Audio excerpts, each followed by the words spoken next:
تو مجھ سے سبقت لسانی سے یہ غلطی ہوئی ہے کہ میں نے کہا یزید نے حضرت حسین کے جو ہونٹ مبارک تھے اس پہ چھڑی ماری. وہ ابن زیاد نے, کیا ہوا, وہ ابن زیاد تھا کوفہ کا گورنر. سبقت لسانی ہوتی ہے, آدمی کے دماغ میں کچھ ہوتا ہے, زبان سے غلطی سے کچھ اور نکل جاتا ہے.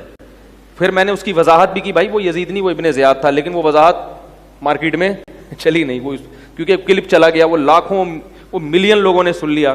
اب سب کہہ رہے ہیں, ایک طرف کہہ رہے کہ یزید کو لعنت اللہ علیہ نہ کہو, دوسری طرف کہہ رہے انہوں نے چھڑی, کیونکہ اگر یزید نے چھڑی ماری ہے یا یزید قتل میں شریک تھا تو پھر وہ بہت بڑا لعنت اللہ علیہ تھا. تو حضرت مفتی تقی عثمانی صاحب کی تحقیق یہ ہے کہ یزید کے بارے میں مستند روایات سے ثابت نہیں ہے کہ وہ حضرت حسین کے قتل میں شریک تھا.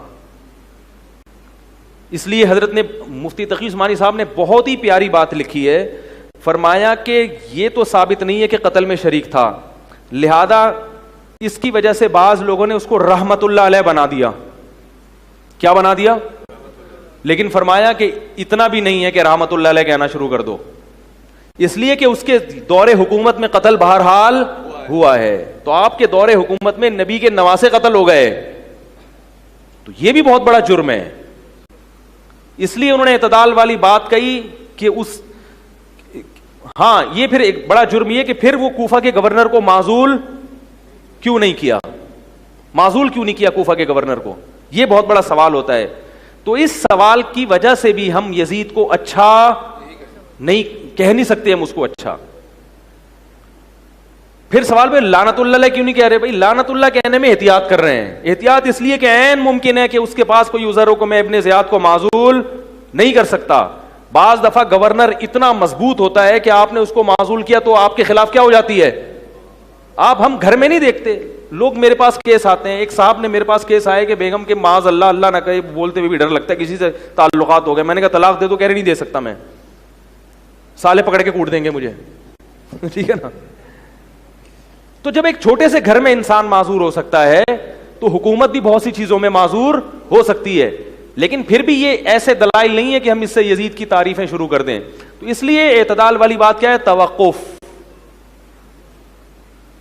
یوں بولو بھائی اللہ تعالیٰ حضرت حسین کے قاتلوں پر 100 مرتبہ لعنت فرمائے, نام لینے کی ضرورت نہیں ہے, کیونکہ تاریخ میں بہت کچھ الٹا پلٹا کر کے مسخ کر کے پیش کیا گیا ہے.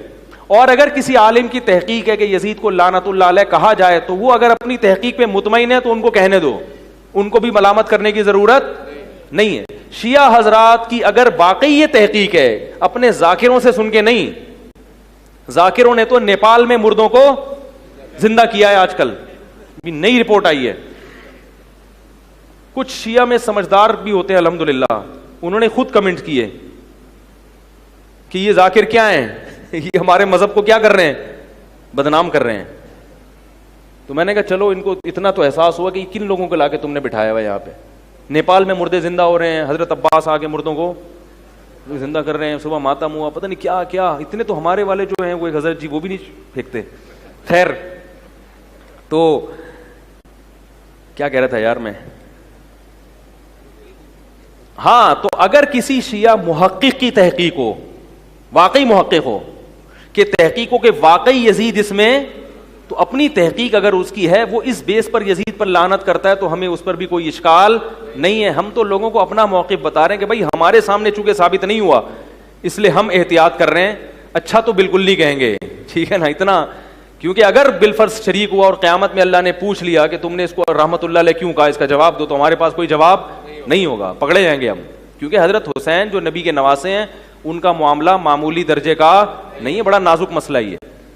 تو اگر کسی کی تحقیق ہے تو اس بیس پہ کہتا ہے تو ہمیں اس پہ کوئی اعتراض نہیں ہے, لیکن اپنا موقف تو انسان بیان کر سکتا ہے نا کہ بھئی ہمارے سامنے ابھی تک دلائل سے واضح جتنی بھی روایتیں اگر آپ اٹھائیں گے اس میں لنگڑے لولے راوی بہت نظر آئیں گے اس میں.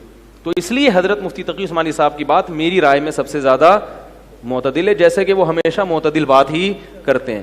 اگر اس سے کوئی اختلاف کرتا ہے تو ٹھیک ہے, وہ اختلاف کا حق ہر ایک کو ہوتا ہے, وہ کر سکتا ہے اپنی تحقیق کی بیس پہ.